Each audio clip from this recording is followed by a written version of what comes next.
Assalamu alaikum, peace be with you and welcome to Islam on Live with me, Tariq Ramadan, broadcasting from London. In today's show we ask the question, can Muslims ever influence British politics? The British Parliament is well underway in a new year of British politics. But can British Muslims engage in the politics of a non-Muslim country, namely Britain? How can Muslims influence a non-religious government? Is the current system of politics in Britain unapproachable for Muslims? What kind of results and reforms are British Muslims looking for? And in what ways can Muslims engage in mainstream discussion without their views being dismissed?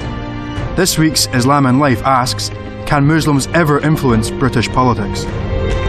It is indeed a critical question for Muslims living in Britain and living within a non-Muslim majority country. For years we heard that even for Muslims it's not possible to stay in Britain, and then to understand in which way they have to look at the British political scene, what could be their role and in which way they can influence. And what we also have to ask ourselves is in which way they can positively influence. What is their role within politics, not only in the social issues and in cultural issues and religious issues, but here we are talking about politics and in which way they can influence, yes or no, the British politics in one way or in another. And to answer all these questions, I am joined by my guest, social and political commentator, Muhammad Ansar. Thank you so much for being with us. It's Ansari, isn't it? Ansar.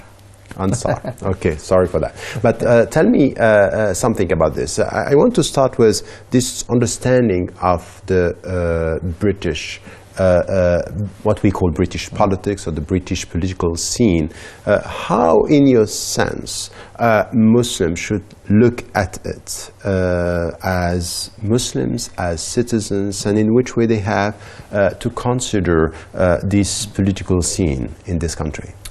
I think the first and most important thing is British Muslims need to look at the political template, need to look at the political framework as something that they are part of. They are not distinct from it, they are not separate from it, and once they realise, and once we realise that this is part of the fabric of our society, firstly it becomes a lot closer.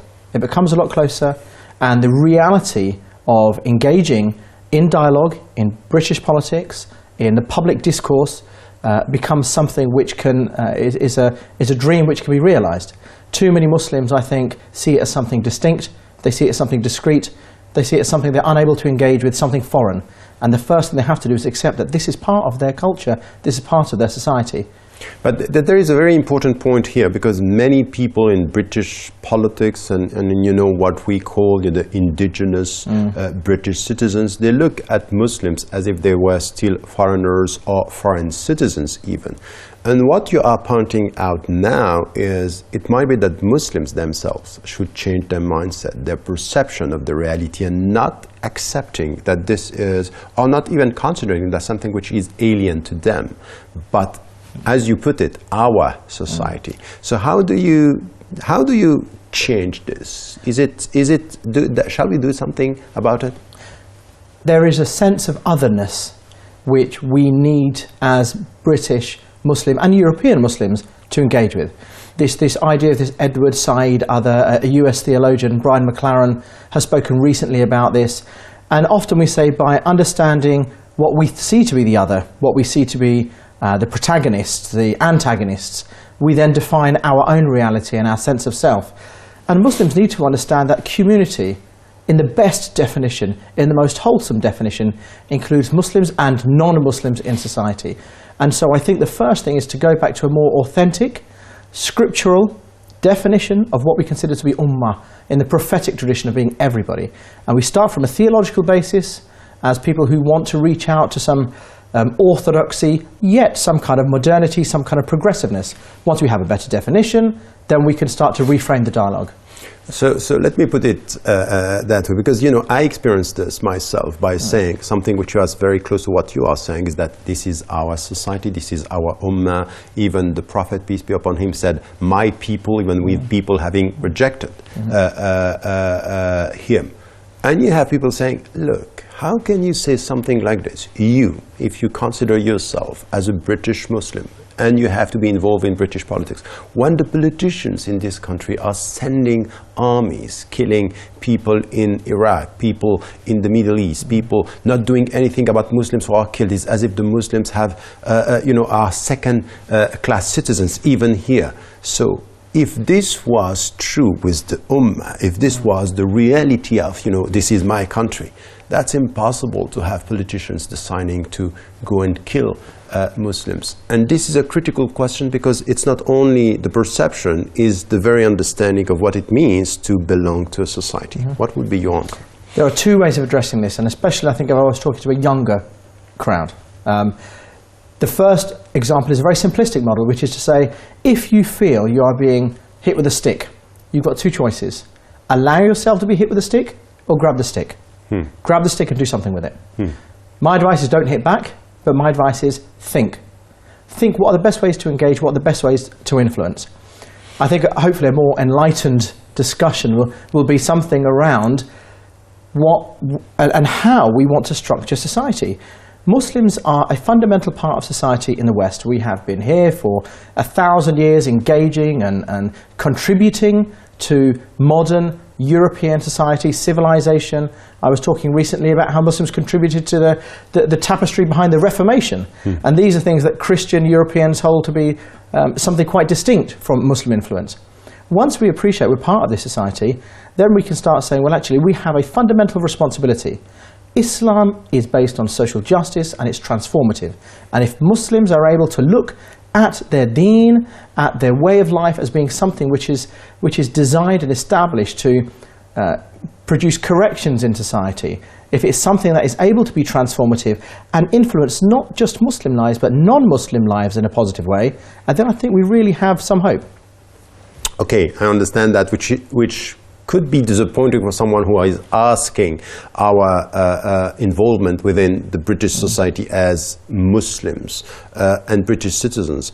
Now, if we come to the question, we are asking ourselves about how can Muslims contribute to British politics? Before this, if you have to assess, you were talking about, our presence, 1,000 or more, it's a very long presence. Now there is a new presence after the Second World War, the Muslims, and even in between, but mainly after the Second World War, we have a new Muslim presence in the West, in Britain, in France, in Germany, everywhere. And now we have millions of Muslims who are British citizens or European citizens, and hundreds of thousands who are British citizens.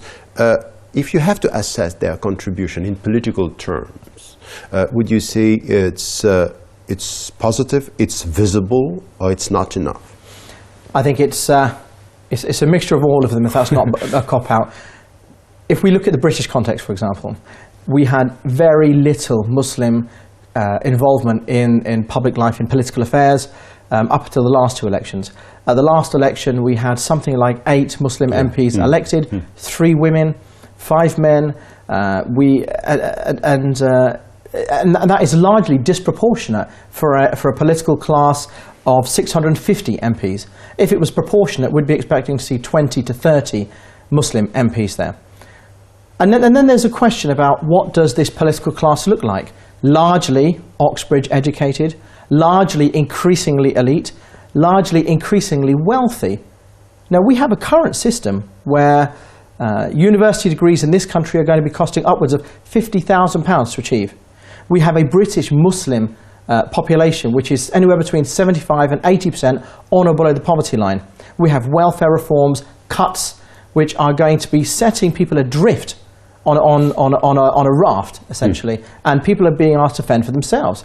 In this context, in this climate, it is arguable to suggest whether there is a civil rights crisis for Muslims in this country, and if education is going to be something harder to achieve, if political engagement through professional engagement is going to be harder to achieve, then the Muslims we see engaged at the minute may well be a diminishing class. That's a very important point, because you are not putting it as, you know, only something which has to do with your commitment or your involvement with the Muslim community, something which has to do with classes, it has to do with, you know, your wealth and who you are representing. Many people and many Muslims I talked to in the last 10 years, for example, what they're saying, the people who have been elected are not representing us. And not only because of their social class or, you know, where they sit in the whole, you know, being rich or poor, but also by the way they are involved in politics. It's as if to be involved in politics or to be elected, you have to accept the mainstream political positions, and in ethical terms, in cultural terms, in moral terms, it's just accepted. And in fact, to be part of the system, you have to disintegrate from your Islamic principles. What would you respond to this? I think there's a lot of truth in that. I think the claim that Muslim values and behaviours are something that should be so intrinsic to Islamic life that when you engage in a political discourse, when you're involved in social activism, when you're involved in charities in the private sector or the public sector, these values are something you should carry with you. It's that which transforms your behaviours, it's that which transforms your ideals and your decision making. And if the allegation is that Muslims, when they get involved in the political system, Gandhi described it as something around social activism. He said it's a snake we must wrestle with. And if I'm often asked, as I am, are you thinking of going into politics? I say, I think it's too dirty for me. And so I approach it only because I have to and only at a distance. And I try to do it in the best way possible. However, if you want to make a change, you are going to have to be involved in politics. And if the accusation is Muslims are losing their values and their behaviours, I think when we look at debates around Syria, I think when we look at debates around Iraq and Afghanistan, I think those claims could well be held to account. But the point for me, it's if I listen to you, you are saying at the same time we are losing our values, and at the same time you say, well, but we should be involved. So who should be involved if he or she is going to lose his or her values? In a modern society, in potentially, which somebody described to me as being a post-liberal society, it's going to be absolutely vital that Muslims cling on to their identity and have an authentic Islamic reference in the work that they do.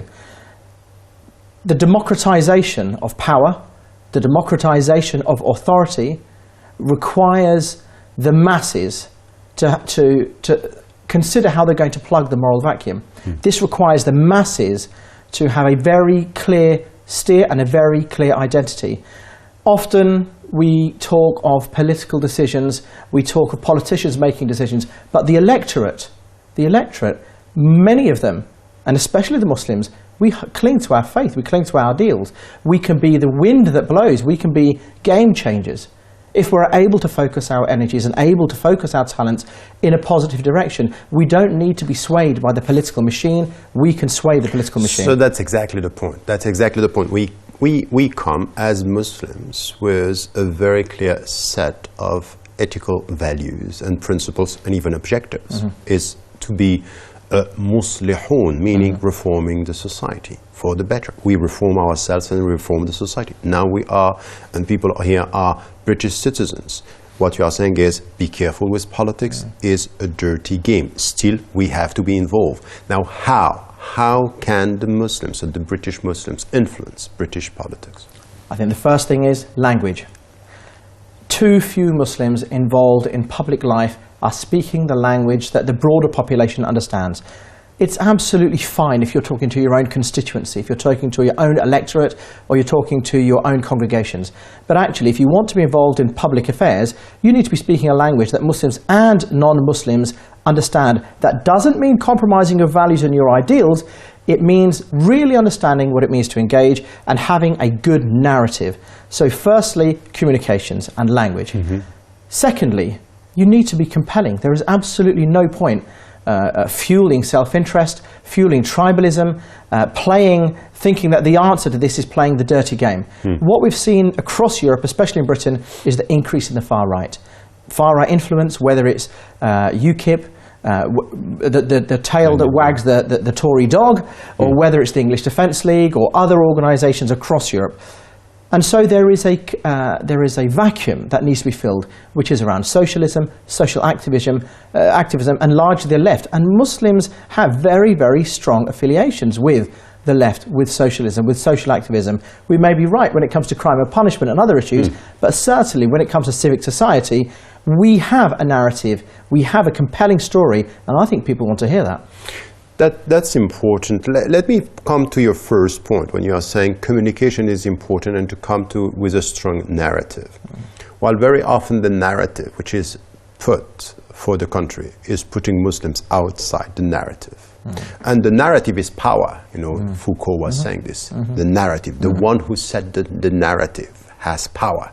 And the power, as you said it, in social terms, in cultural terms, is not on the side of the British Muslim citizens. How do you come with a strong narrative to be able to influence, to say, okay, look, this is my society, I'm involved in politics?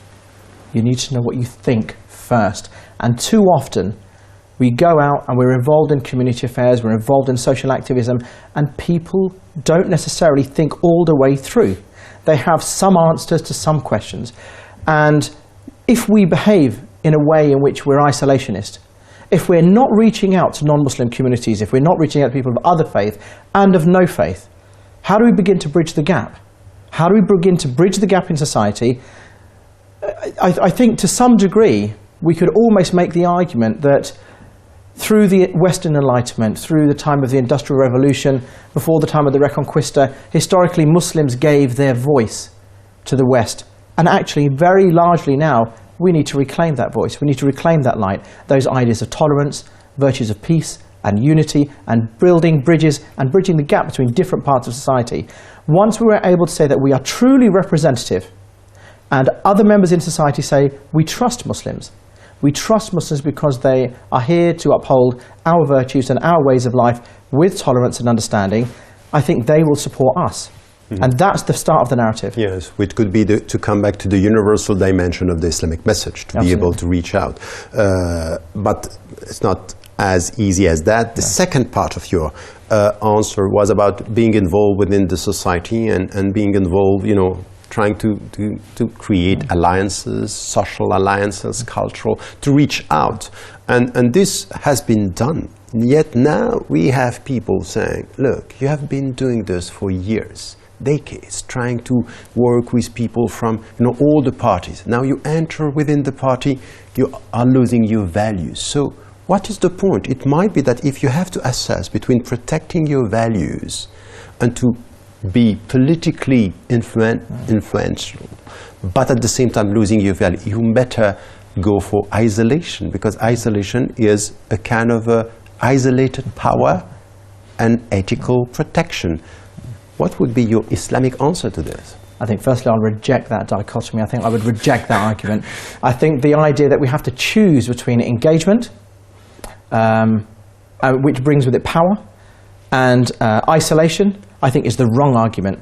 I think for too long, not just Muslims, we can talk about this with the Jewish communities and the Christian communities, to suggest that you can be strong in your ideals and strong in your faith, and yet intolerant of the system, the political framework, the broader narrative, or at the other extent, you can be weak in your faith and your values, and yet be completely inclusive. I think there is middle ground. I think there is an argument for something which we in Islam have had for a long, long time, which is strong yet benevolent, which is that we can be strong in our identity, strong in our faith, and yet be benevolent to society, a benefit to society, and be transformative. And I think we have to realize that there is an enlightened third way. It's not strong and intolerant, it's not weak and inclusive, it's strong and benevolent. Does it mean, for example, that we have to think about creating, in between, something that could be called a Muslim lobby within the British political system? I think Muslim lobbies exist. I think they've existed for the longest time. I myself spend a lot of time talking, meeting, having cups of coffee with politicians of various stripes. This is part of life, surely. If you want to get things done, you have to go and have conversations. We have, I think, to some degree, lost the art of relationship building. When it comes to things like adab and akhlaq, we have always been masters of looking after our guests. And I think once we're able to take a bit more ownership of our lives in modern society, we will begin to feel more comfortable. And I think we see this with the younger generations. The younger generations are feeling British. They don't see the dichotomy, they don't see the distinctions. They are growing up understanding that we live in a pluralistic society of different ways of life, different religions, different sexualities, different ways of living and existing. That's true, but they are sharing with their fellow young citizens the same mistrust towards politics, which is also not to be involved. So very quickly, if you have to give a young British Muslims some advices to be involved in politics and to influence the British politics quite quickly, can you give me some advices for them? Absolutely. I'll say, firstly, find out who your local MP is. Secondly, shadow them, build a relationship, go on a work experience, go to Parliament, see how it works. Thirdly, don't compromise your values, but think, how can I transform the lives of others? How can I transform policy with the best parts of my values? Thank you so much. I think it was quite clear. Let us come to the beginning and try to summarize what we started with, because I think that this is very important, coming back to the Islamic reference. And the Islamic message is, wherever you are, you have to have a positive and influential presence in ethical terms, but also in social terms, and to be open. So what you are saying is that if we want to be influential, the point is that Muslims have been influential, sometimes losing their own values, and this is why you were saying something and repeating something which is very important. Be strong and know your values, know your reference. And then when it comes to the society, the narrative and communication, this is what you put as something which is important. The second part was mainly about reaching out, creating connections with the people, alliances, and to be involved within the society. And your advice to the young Muslims, and the people you are quite optimistic about this, is know your values, be able to know where you stand within the society, and try to transform the society for the better. You are not only transforming yourself, but you have to transform the society, Muslims and people of other faiths alike, and I think that this is very important. Well, that's all we have time for. Please let us know your thoughts and views on any of the shows you have seen, and here's the way to contact us. We at Islam and Life would like to hear your views about the subjects that we discuss. We would also love to hear your suggestions for our programme. To get in touch with us, you can share your thoughts with other Islam and Life fans, engage in debate, and find out how to watch our previous shows. Follow us on Twitter at Islam and Life TV, or join us on Facebook by liking our page, Islam and Life on Press TV.